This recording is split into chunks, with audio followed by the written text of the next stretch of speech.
Hello you guys, welcome back to my home. Today we are finally putting the garden to bed and winterizing it. This is happening way later than I expected or wanted it to, but it is okay. It's just harder for me because it's cold now. We are in mid-November here in Michigan, so it's pretty chilly. We are well bundled, but I'm gonna feel so much better once this is over. So I'm gonna show you guys how I put my raised garden beds to bed, how we winterize our strawberry plants, and just some tips and things along the way. So let's get started.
So the first thing that I'm gonna do is I've got 2 trash bins here,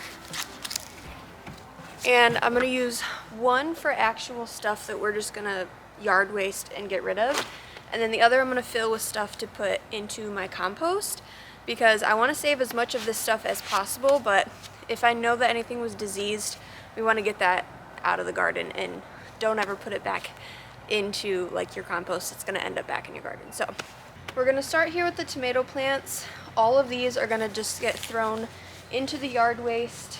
All of my tomato plants were diseased. I did not prune them enough this year, and so I learned my lesson. They all got diseased, but we still got a very good harvest, so I'm thankful for that. I also really wanna just chuck all of these tomato cages.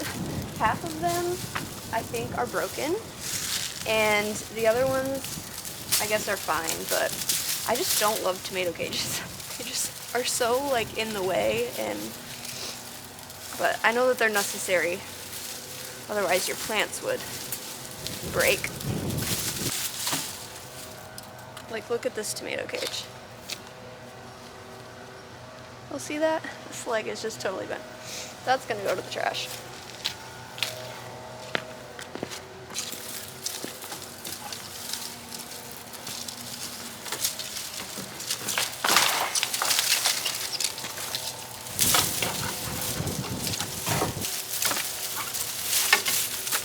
This one's alright, so we'll keep that for next year, but I'm thinking I might want to get those square tomato cages. They just seem to be a lot sturdier and just make more sense. Having a bunch of these round ones that they get narrow at the bottom, and so they don't hold the branches up. It just doesn't really make sense to me.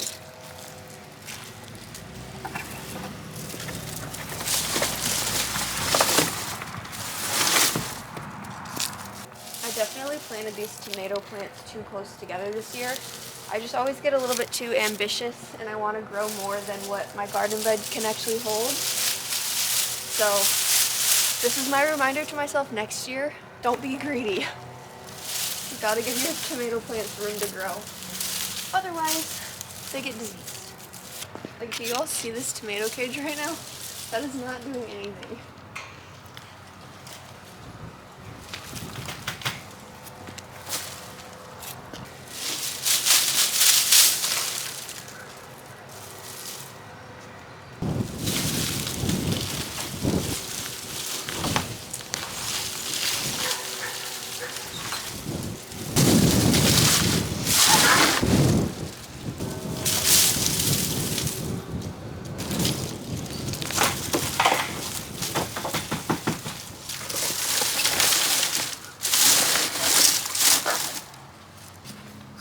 much going to be pulling up everything from this garden bed just to be safe, because I know that things travel in the soil, and then even a couple of the green bean plants that we had here.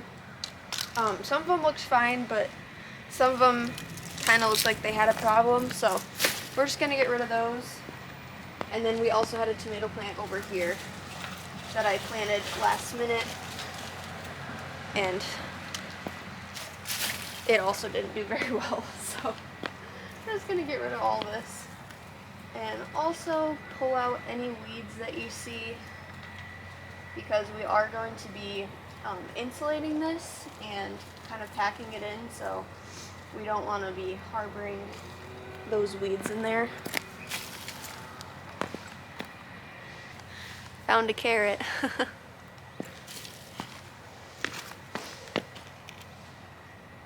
Alright, we are moving on to the next bed. This one, I'm also going to throw everything away because the zucchini plants got, I can never remember what it's called, but when it gets like the white powdery mildew stuff on it, my zucchinis had that, so I want to rip those out. Some people leave them in even when they have that, but I'm just going to take it out just to be safe. I also need to get all of the little spaghetti squash hammocks undone, and I'll probably run those through the washing machine and have them ready for next year.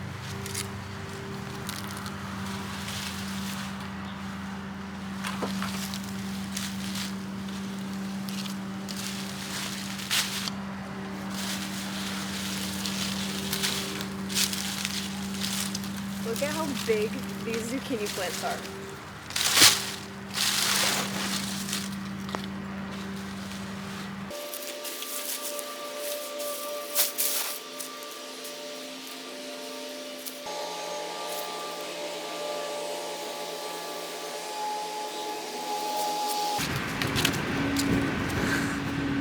I spotted a spaghetti squash that got left behind.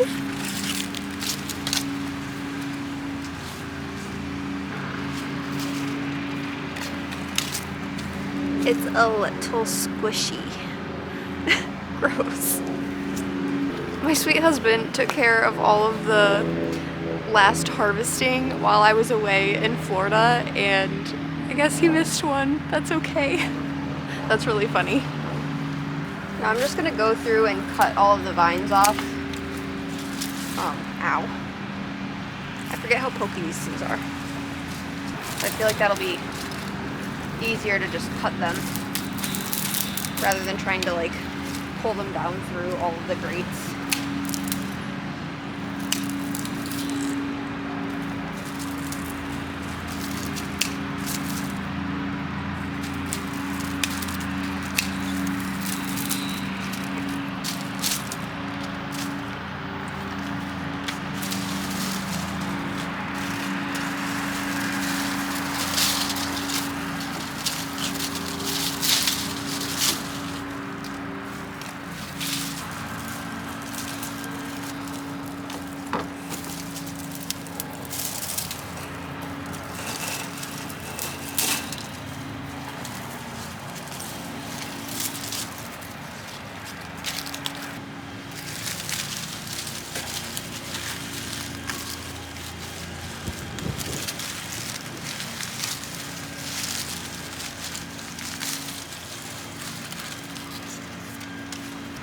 Talks about the inconvenience of having trellises on the side of your garden bed.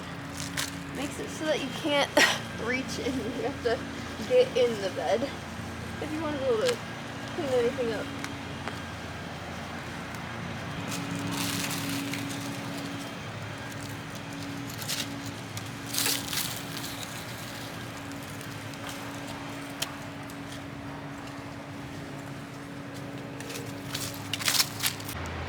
Alright, we're on our last garden bed, and this bed with our peppers actually did phenomenal. There really wasn't anything with disease. The only issue that we had with any of our peppers was blossom end rot, which is not disease. So I'm going to be able to save all of these for the compost.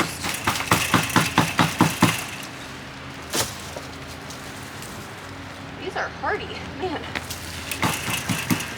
Last year, I only had one garden bed, and nothing really grew that large. I definitely overcrowded my bed. I had no idea what I was doing. I was just having fun. So my pepper plants never got this big. These are like 3 feet almost. Some of them.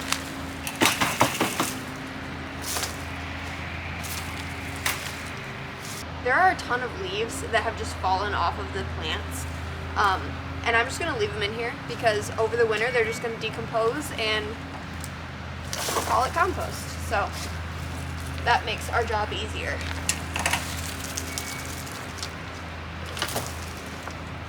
Look at how wide this stalk is. That is insane. That's like a little tree. It's so hardy.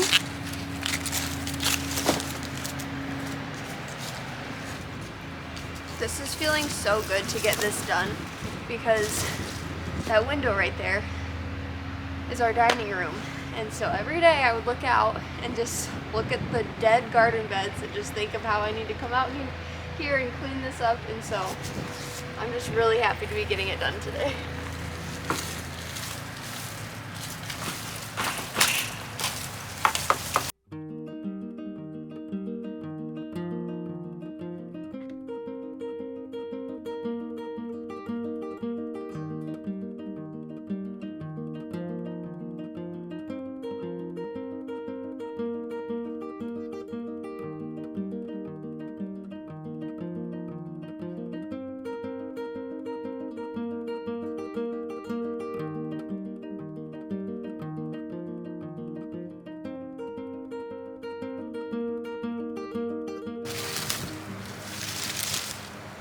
I'm gonna throw my marigold plants away because there are a ton of seeds in these, right?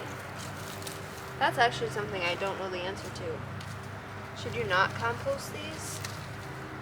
Because would they just start producing, would they just start like growing marigolds? I don't know. I'm just gonna throw them away for now, but then I'll look that up when I go inside. I'm going to show you guys how to winterize your strawberry plants. So I just kind of let mine go. They were shooting off runners, you know, near the end of the growing season, and I just kind of let them be. But I really don't want all of my runners to produce new plants just because I want this to be for more than strawberries. I don't really want the strawberries to take over. So I'm going to trim back some of my runners here.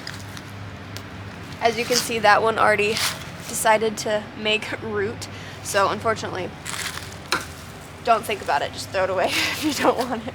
So this is one that I planted this year, and this will come back, and then what it does is it shoots off all these runners, so all these like really long things here will shoot off runners, and then it'll plant itself to create a whole new plant. And so the first plant that you planted is called the mother plant.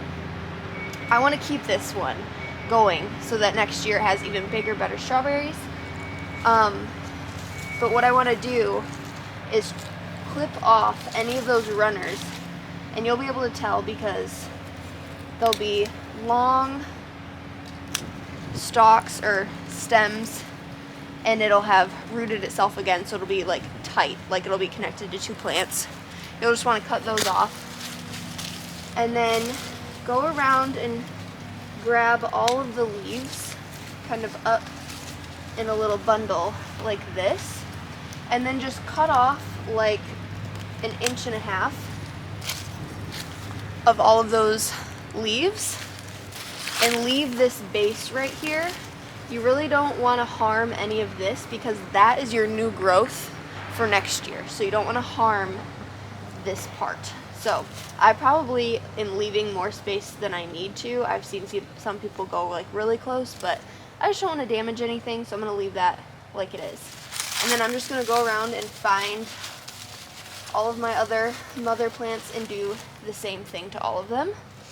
And then I'll kind of decide from there and see how many runners I have that have already rooted themselves, see where they are, because some of them have like come literally out of the sides of my garden bed and like rooted themselves in the ground. They're quite invasive, honestly. Yeah, so I'll kind of see where we're at once we get the main ones trimmed back.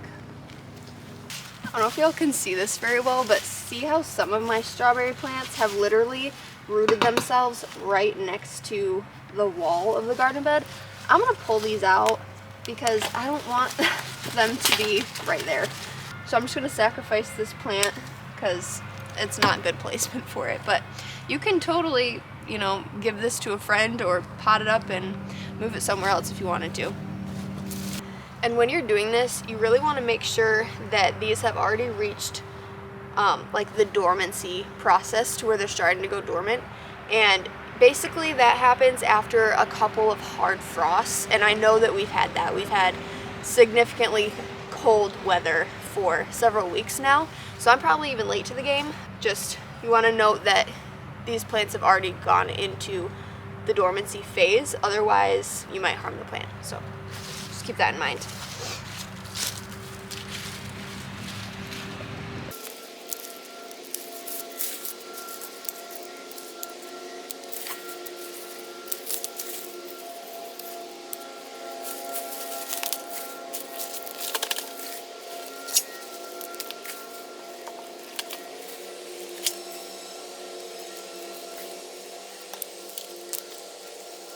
Last year we started with these 3 plants, and now we have 1, 2, 3, 4, 5, 6, 7, 8 plants, I think.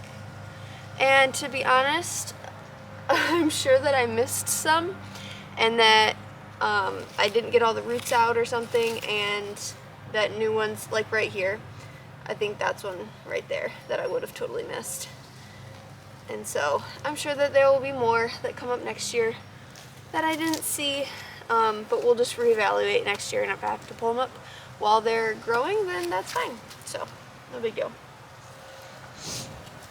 Before we go any further on this tomato bed, I'm just gonna do a quick rake because a ton of the foliage has fallen just from it being dead, and I just want to get as many of those diseased leaves out of here before we put fresh leaves on to insulate. So I'm just going to do a quick rake to try and get all of that stuff up.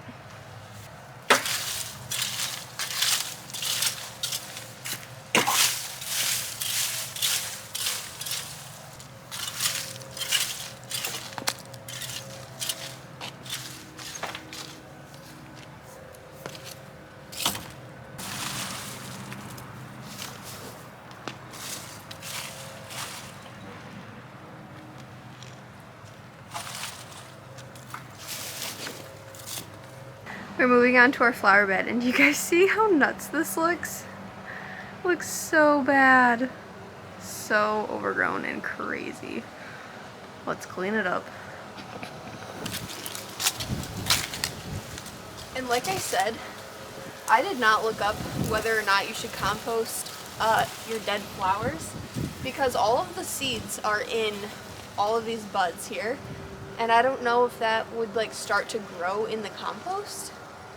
Probably not, because it's not, you know, ideal growing conditions, but I just don't know. So if you guys know, you can let me know. But for now, I'm just going to do this in the yard waste, and maybe next year I'll compost it if I find that that's okay.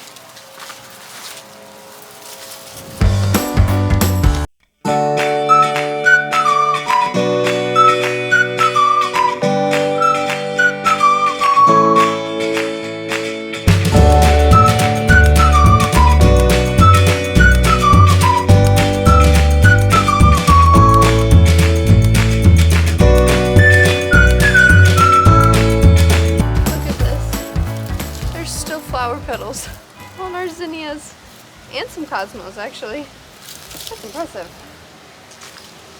Right, that's looking a lot better, but there are a lot of leaves in the beds, and so I'm going to try and blow some of that out, and then I'm also going to try and blow all the leaves that are in our yard and blow them all that direction, because we're going to use them to insulate our garden beds, and I'm not about to rake up this whole yard. We're going to work smarter.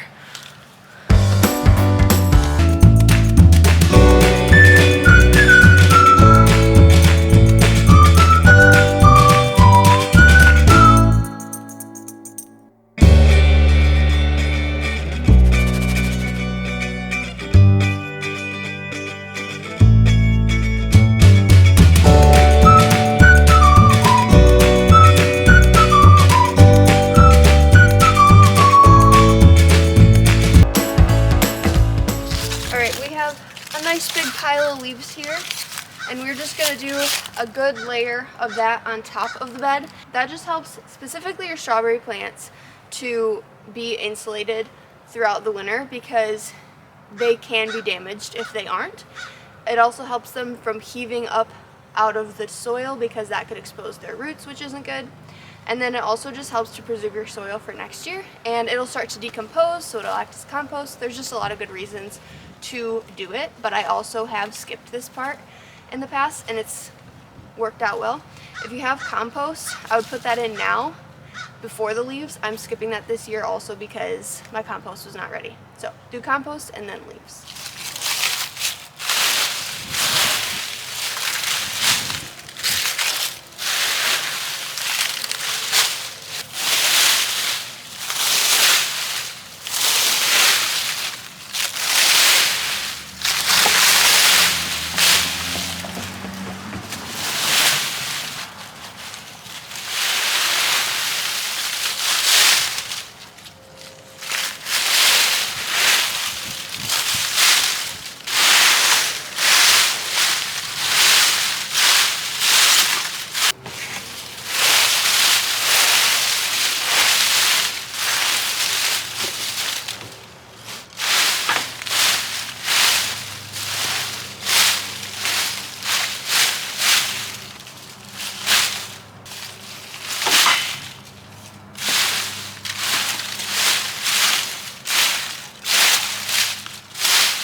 We have been feeding our compost for over a year now, probably. We've only ever filled this side, so if you've ever seen these barrel type compost, they're split into two different halves. It's really not that big. And it just like, that's just water. Just won't do its thing. Like, it's breaking down, but ever so slowly, and then it diminishes into nothing, which I understand that that's what happens, but it just seems like, am I ever going to get any sort of compost, like any sort of substantial amount of compost? Maybe next year, but we're going to put this whole bin into probably the other half, because this half is full, but it hasn't decomposed yet, so it won't be full, you know, in a few weeks. And then I brought out some egg cartons to add.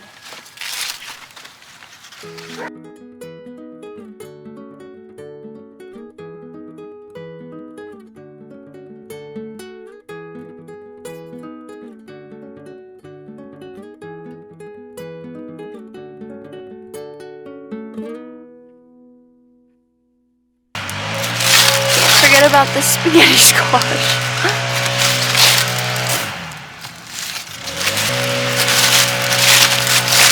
We left the pepper. Whoops.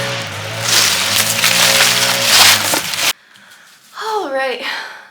Camera's a little tall. That's okay though. We are finished with the garden beds. Here's our neighbor's dog. I hope that that video was helpful to you. So if this is your first year, maybe you're a little bit overwhelmed, just know that a lot of this is optional.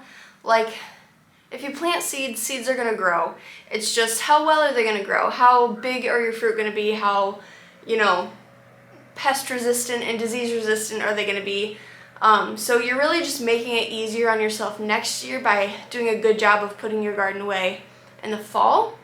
But also, if you miss a couple steps, if you don't have compost like I don't, if you don't insulate properly, you know, you're still gonna have a good garden year next year, and it's all a learning process. So just do what you can and do it to the best of your ability with the resources that you have, and leave it at that. So thanks for hanging out with me today as we put our gardens to bed for the fall and winter. If you enjoyed this video and found it helpful, definitely give it a thumbs up, and if you haven't already, definitely subscribe. If you're into homemaking content, gardening, cooking, canning, crocheting, home decorating, all the jazz, then you would love it over here. That is everything that we do, so subscribe, stick around. That would mean a lot to me and support me a whole bunch. Thanks for being here, and I will see you in the next one. Bye!